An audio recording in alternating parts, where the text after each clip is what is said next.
السلام عليكم. ونبداو حديثنا بالصلاة والسلام على رسول الله. حكاية اليوم يا سيادنا حكاية واش من حكاية على الحسد اللي كيعمي القلب والنية اللي كتغلبو.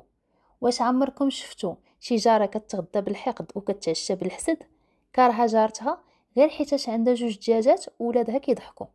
ايوا يا سيادي، اللي وقع ليها غادي يخلي اي واحد يفكر الف مرة قبل ما يتمنى الشر لغيره. في واحد الدوار سميتو تاغزاوت، كانت لاله فاطمه مرا معروفه بالنيه، كتغرس، كتربي الدجاج، وكتخبز في الفران ديال الطين، وحتى الزريعه كتنبت في يديها. كانوا الناس كلهم كيسميوها بركه ديال الدوار.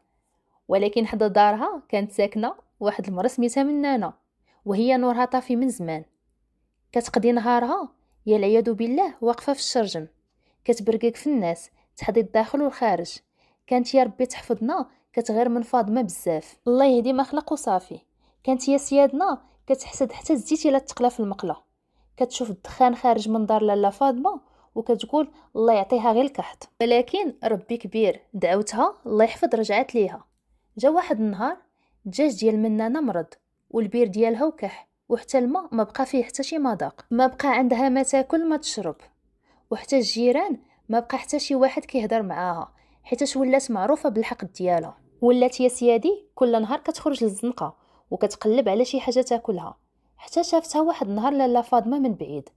مشات عندها يا سيادي للدار، ودات معاها طبسيل ديال الحريره، جوج بيضات وشويه ديال الزيتون. حلت عليها منانه الباب وعينيها عامرين بالدموع، وقالت لها بواحد الصوت حزين: انا كنت غارقه في الحقد والحسد، ما كنتش كنشوف الخير، سمحي لي بزاف فاطمه على الحسد اللي كنت كنحسدك. لاله فاطمه تبسمات وقالت ليها: ابنتي، الخير عمرو ما كان ضعف، الخير هو القوه اللي كتربطنا مع بعضياتنا. عمري قلبك بالايمان، وديري في راسك باللي الرزاق هو الله عز وجل. واخا هادشي كامل اللي درتي ليا، كتبقاي جارتي العزيزه، وعار الجار على جارو، والنبي عليه الصلاه والسلام وصانا على سابع جار. ومن داك النهار يا سيادي، من انا ولات كتعلم كيفاش تزرع الخير بلا حسد. ولاله فاطمه بقات ضحكتها كتضوي الدوار بحال الشمس اللي ما كتغربش. وهنا سالينا حكايتنا، وشكرا بزاف على المتابعه ديالكم، ونتمنى ان القصه تكون عطاتكم درس على قيمه الخير. وما تنساوش ديروا ليا لايك واشتراك باش توصلكم القصص الجديده ديالنا، وشكرا.